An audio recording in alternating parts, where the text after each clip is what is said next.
For today's video day, dire na punta magbudol fight na punta sa tuwang balay kay wala man tay klase karong adlaw so magbudol fight ay ninyong tanan kay wala man mi dagat so dire na lang mi diri sa amo ang tog karan lami pa kayo ang amo ang view dire kay parte pang fresh kuha fresh unsa og ikaw nga galantaw ayaw kasuya kay wala man imuha kay mura naman ta diri gatula ayaw kunyo himuwag in sponsor ha mura jo og tala lantawa ka gahukad na siya gutom naman sila, mura silang tala, lantawa kag ikan pagkapoy, may ding dapita, kag bitbit pa man kog as kita ka, mura man kag buta, ay lantawa lami, kaya mo ang butang, brak ikaw! Kay humana man og plaster ang mga pagkaon, dili na kumapil og picture nila, kay purte man silang pagkagopa ha, ako padaplin ra, unsa? Kita ka sa mong background nga purte pagkagopa, ayaw kasuya, kay wala man ka sa inyo ha, ingon na, unsa? Og dangao na sila, wala pa jud sila dalampit sa kuha, kay mura man silang tala, kay usog daw kumukaon, kay mahurot daw luto para sa kuha, unsa kuna daw na sila. Kay wa naman nagkadi mo akong voice record. Mura gigutom na jud ko dring dapita lantawa kag kurog na ang mata aw ang baba di ay. Pasa nila mukha ono mura man si Lolomita unsa mura man silag talaoy lantawa ka pati nila panilap silang kamot nga walay panghina awa ka.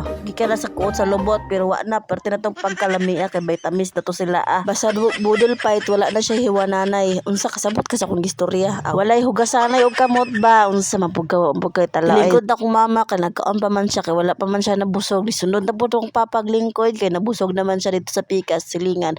diri na siya nabusog among budol fight nabusog siya aning among kauban nga walay hinaw vitamins daw ni sila sa mura na silang tala kay mo kabala ka sa kuha kay basin ni kabalo mo nga nang hinaw ko pero wala dayto para pod makabalo sila unsa yung saba diha natingala jud mi din napita nganong dugay mi mahuman og luto unya dali ra jud mahuman og kaon unsa mura man pud ni sila murag zebra oy taas og liog di daay tawa kag hipos na sa kuiso ng saging kay wala naman nabusog naman ang mga lalay na lantawa ka naglingkod ng uban oy dili naman day kailangan magpadagat magpamala na lang dili lang ta sa duol sa punuan sa mangga unsa di ay ka lantawa kung mangod naglingkod na kay kumutindog daw siya kalibangon man siya ug mao to for today's video. Thank you for watching.